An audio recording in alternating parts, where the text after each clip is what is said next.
let's get into it. A simple formula for fat loss. There there's so much noise out there that gets people confused and overwhelmed.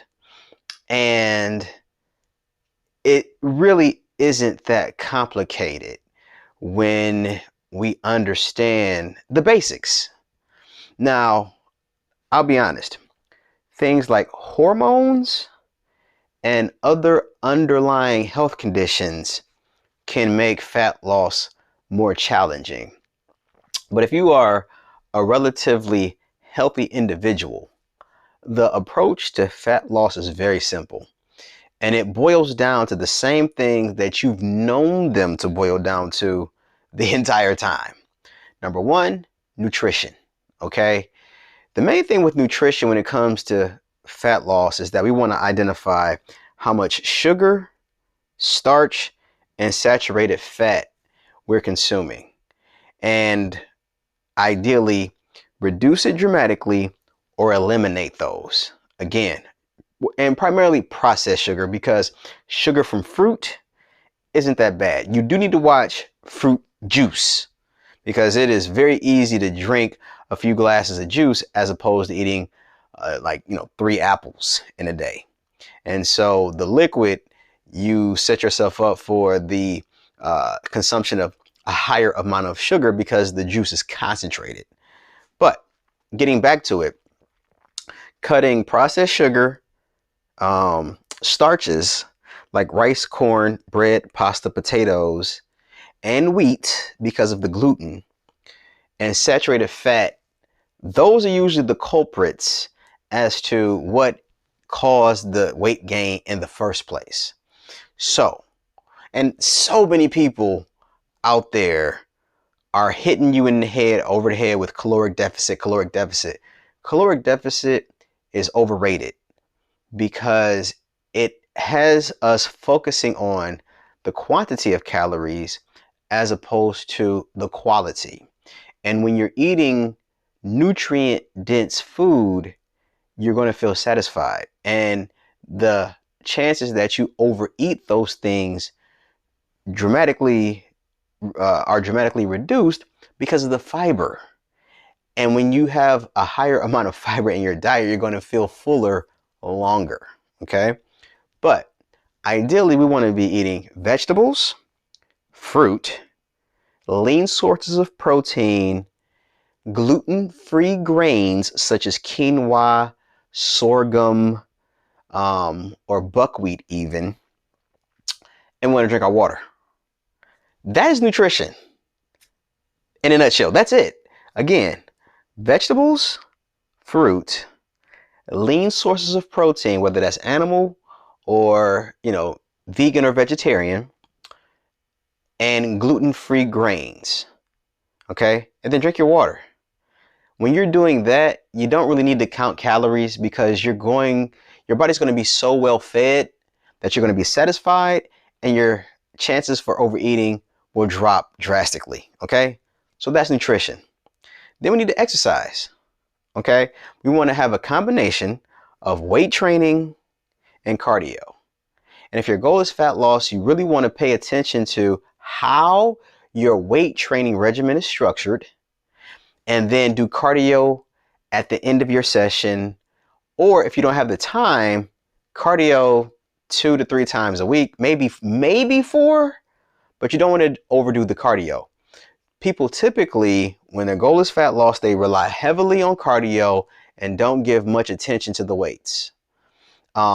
And that in itself can be the recipe for loose skin. When you do a ton of cardio and not that much weight training, or if you ignore weight training altogether and exclusively do cardio, then that is absolutely the recipe for loose skin, depending on how much weight you have to lose.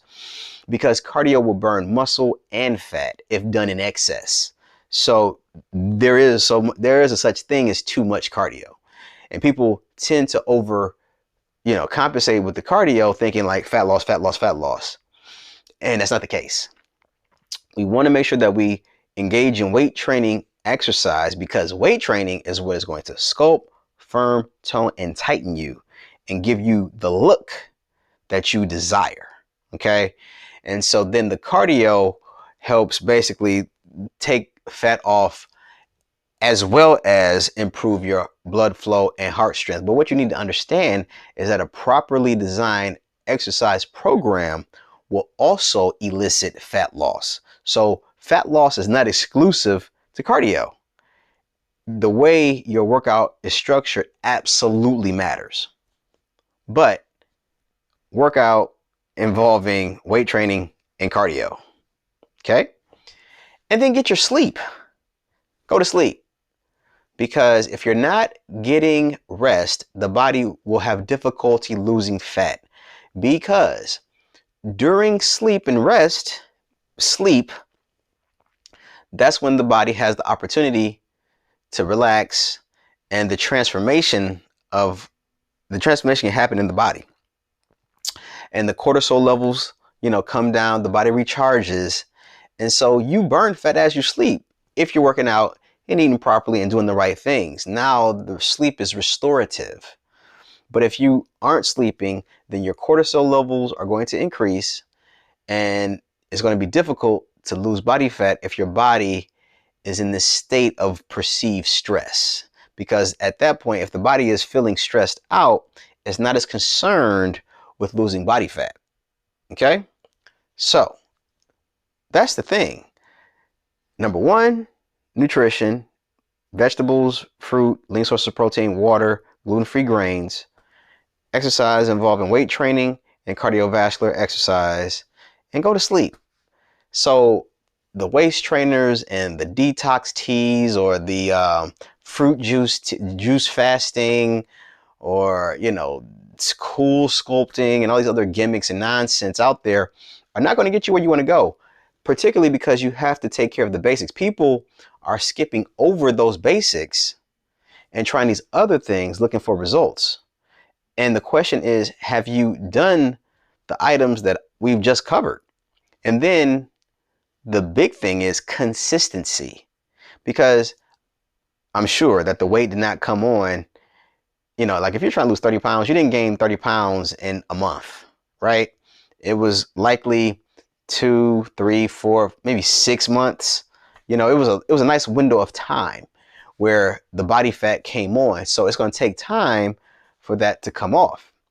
Now, the one caveat, which could be true for many, many people, is that we want to reset your metabolism and get the body to using fat as fuel more effectively and more efficiently. And so if we have gained weight by eating foods that are high in processed sugar, refined carbohydrates, saturated fat, then we run the risk of having a metabolism that is either broken or inefficient. And what I mean when I say that is your body is used to storing fat a certain way, and it's not used to burning fat efficiently. And so two things can help with that. Number one is intermittent fasting.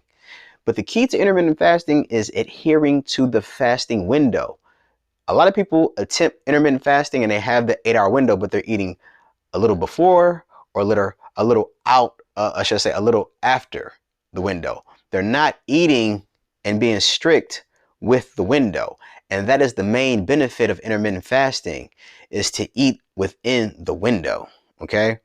The other thing, as you become more comfortable with intermittent fasting, and if you really want to ramp up the fat loss and really get your body and force your body to use fat as fuel, you can then consider water fasting. And water fasting is where you consume only water for roughly 24 to maybe 72 hours. The thing is, when the body gets past 48 hours without having any outside food, the body will then use fat as fuel. And then if you come out of the water fast properly, then your body will continue to use fat as fuel. And then you want to combine the proper nutrition that we spoke of and the exercise that we talked about. And then we are now leveraging water fasting as a fat burning, really a hack, if you will.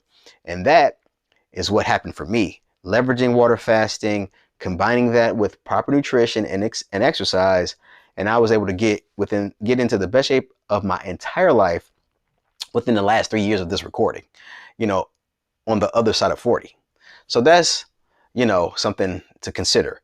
So again, if you are doing the exercise, if you're eating the proper foods, you're exercising consistently, and you're getting sleep, but you're not seeing results, or they're slow going, it could be beneficial to transition to intermittent fasting. And then from there, you could look at water fasting. Okay.